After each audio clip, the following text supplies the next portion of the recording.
Welcome back from ads, I think. We begin shortly. And by shortly, I mean immediately after I find yeah, there it is. The Masque of the Red Death by Edgar Allan Poe. The Red Death had long devastated the country. No pestilence had been ever so fatal or so hideous. Blood was its avatar and its seal, the redness and the horror of blood. There were sharp pains and sudden dizziness, and then profuse bleedings at the pores. With dissolution, the scarlet stains upon the body and especially upon the face of the victim were the pest ban which shut him out from the aid and from the sympathy of his fellow men. And the whole seizure, progress, and termination of the disease were the incidents of half an hour. But the Prince Prospero was happy and dauntless, and sagacious. When his dominions were half depopulated, he summons to his presence 1,000 hale and light-hearted friends from among the knights and dames of his court, and with these retired to the deep seclusion of one of his castellated abbeys. This was an extensive and magnificent structure, the creation of the prince's own eccentric yet august taste. A strong and lofty wall girdled it in. This wall had gates of iron. The courtiers, having entered, brought furnaces and massy hammers and welded the bolts. They resolved to leave means neither of ingress or egress to the sudden impulses of despair from without or of frenzy from within. The abbey was amply provisioned, with such precautions that the courtiers might bid defiance to contagion. The external world could take care of itself. In the meantime, it was folly to grieve or to think. The prince had provided all the appliances of pleasure. There were buffoons, there were improvisatori, there were ballet dancers, there were musicians, there were cards, there was beauty, there was wine. All these and security were within. Without was the Red Death. It was towards the close of the 5th or 6th month of this seclusion, and while the pestilence raged most furiously abroad, that the Prince Prospero entertained his 1,000 friends at a masked ball of the most unusual magnificence. It was a voluptuous scene, that masquerade. But first let me tell of the rooms in which it was held. There were 7, an imperial suite. In many palaces, however, such suites form a long and straight vista, while the folding doors slide back nearly to the walls on either hand, so that the view of the whole extent is scarcely impeded. Here the case was very different, as might have been expected from the Duke's love of the bazaar. The apartments were so irregularly disposed that the vision embraced but little more than one at a time. There was a sharp turn at every 20 or 30 yards, and at each turn a novel effect. To the right and left, in the middle of each wall, a tall and narrow Gothic window looked out upon a closed corridor which pursued the windings of the suite.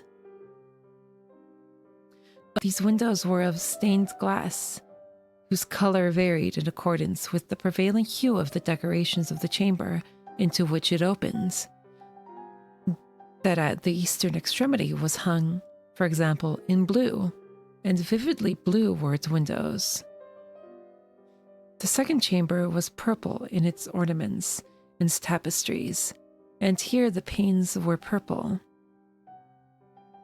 The third was green throughout, and so were the casements. The fourth was furnished and lit with orange, the fifth with white, the sixth with violet. The seventh apartment was closely shrouded in black velvet. Tapestries that hung all over the ceiling and down the walls, falling in heavy folds upon a carpet of the same material and hue. But in this chamber only, the color of the windows failed to correspond with the decorations. The panes here were scarlet, a deep blood color. Now, in no one of the 7 apartments was there any lamp or candelabrum amid the profusion of golden ornaments that lay scattered to and fro or depended from the roof. There was no light of any kind emanating from lamp or candle within the suite of chambers, but in the corridors that followed the suite, there stood opposite to each window a heavy tripod bearing a brazier of fire that projected its rays through the tinted glass and so glaringly illumined the room. And thus were produced a multitude of gaudy and fantastic appearances.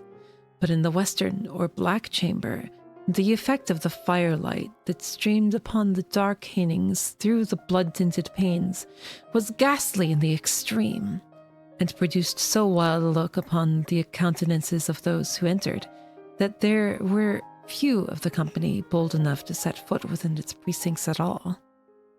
It was in this apartment, also, that there stood against the western wall a gigantic clock of ebony.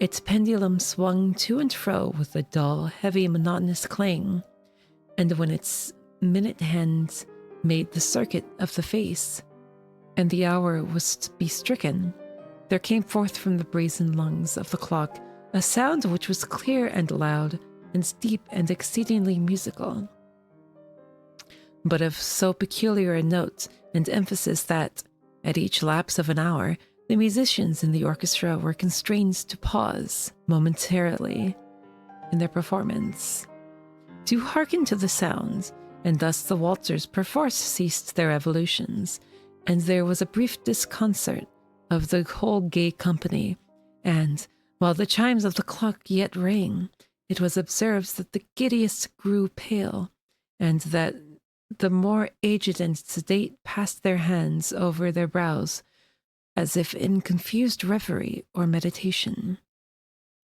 But when the echoes had fully ceased, a light laughter at once pervaded the assembly.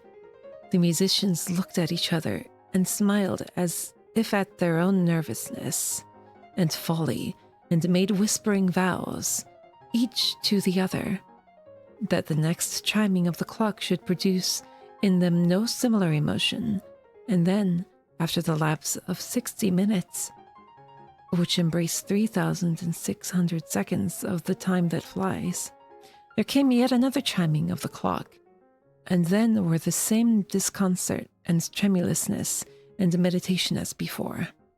But, in spite of these things, it was a gay and magnificent revel. The tastes of the Duke were peculiar.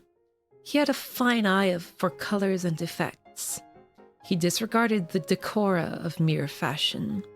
His plans were bold and fiery, and his conceptions glowed with barbaric luster.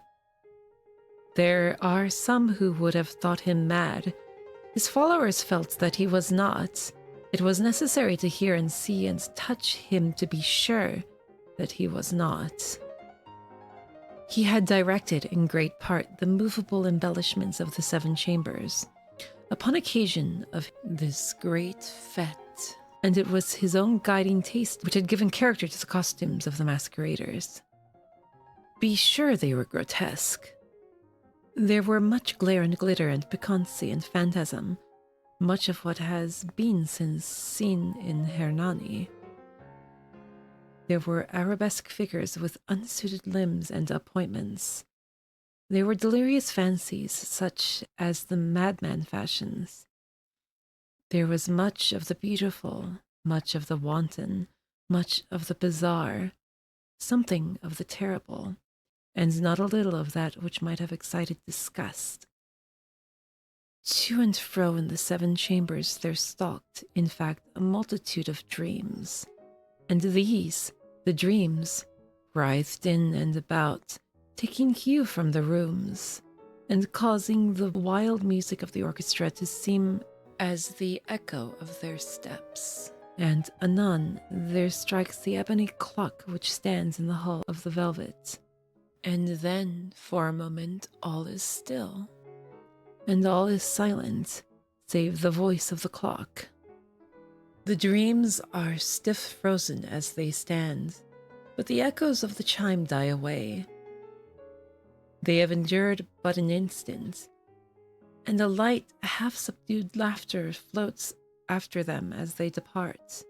And now again the music swells, and the dreams live, and writhe to and fro more merrily than ever, taking hue from the many-tinted windows through which stream the rays from the tripods.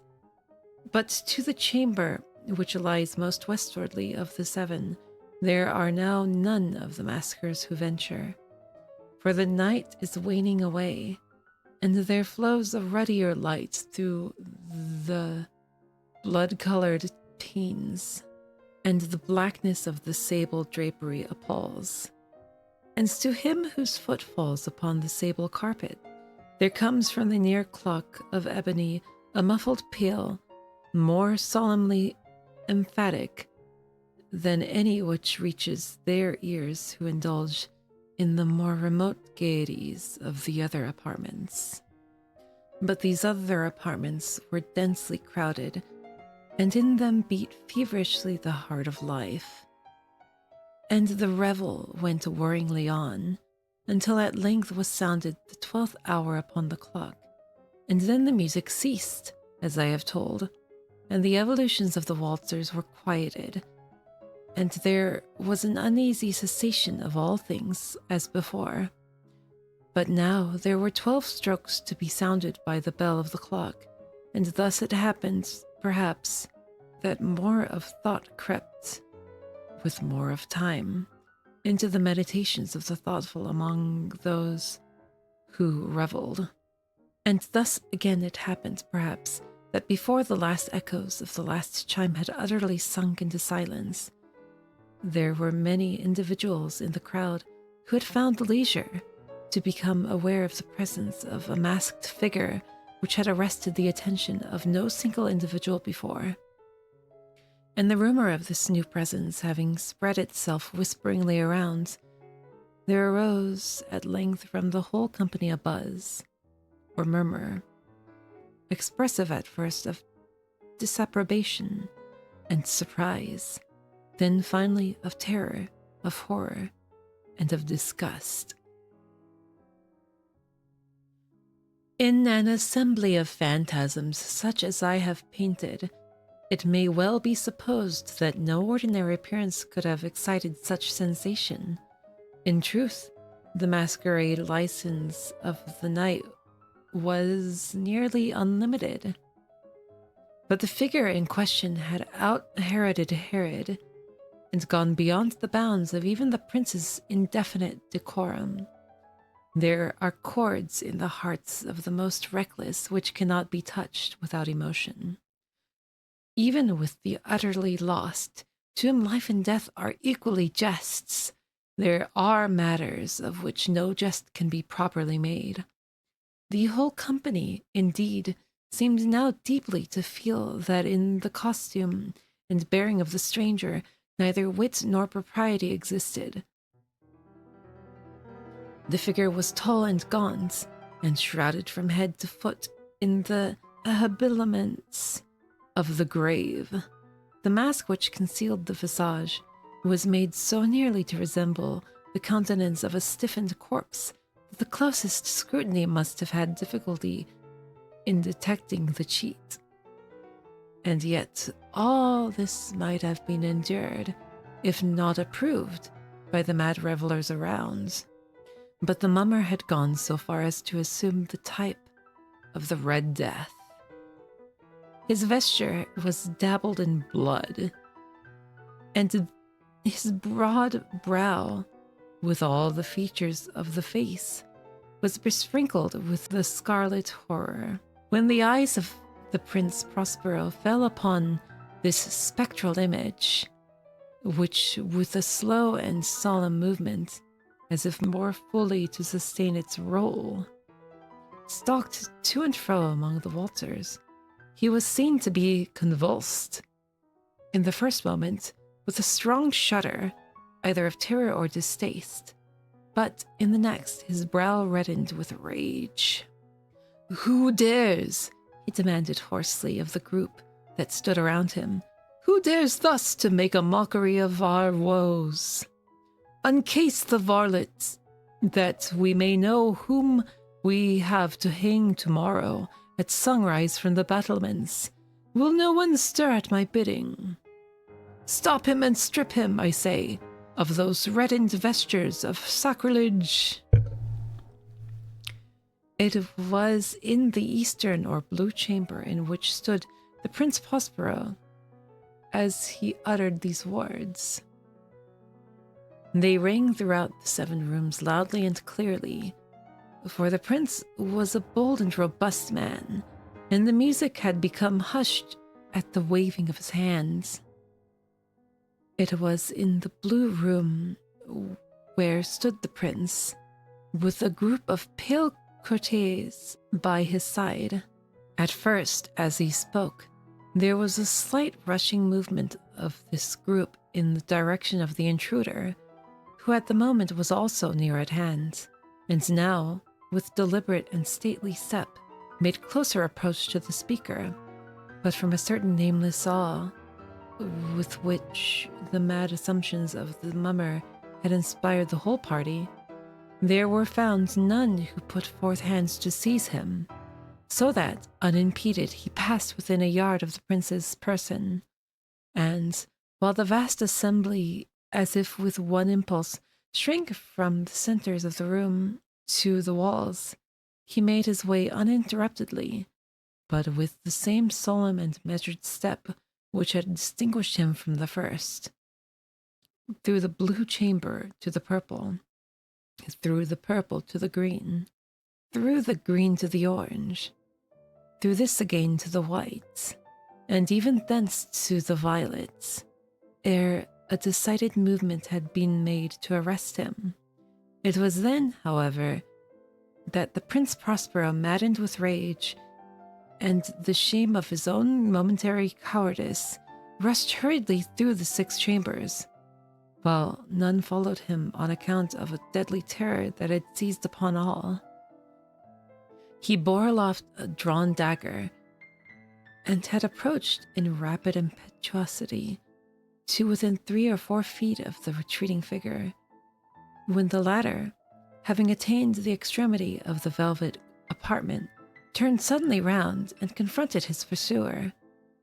There was a sharp cry, and the dagger dropped gleaming upon the sable carpet, upon which instantly afterwards fell prostrate in death the Prince Prospero.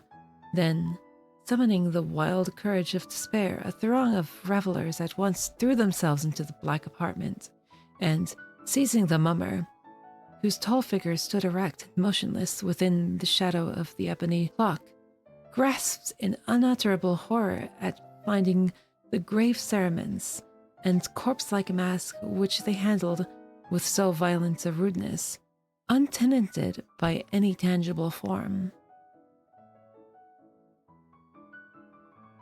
And now was acknowledged the presence of the Red Death. He had come like a thief in the night, and one by one dropped the revelers in the blood-bedewed halls of their revel, and died each in the despairing posture of his fall. And the life of the ebony clock went out with that of the last of the gay, and the flames of the tripods expired, and darkness and decay and the Red Death held illimitable dominion over all. The end.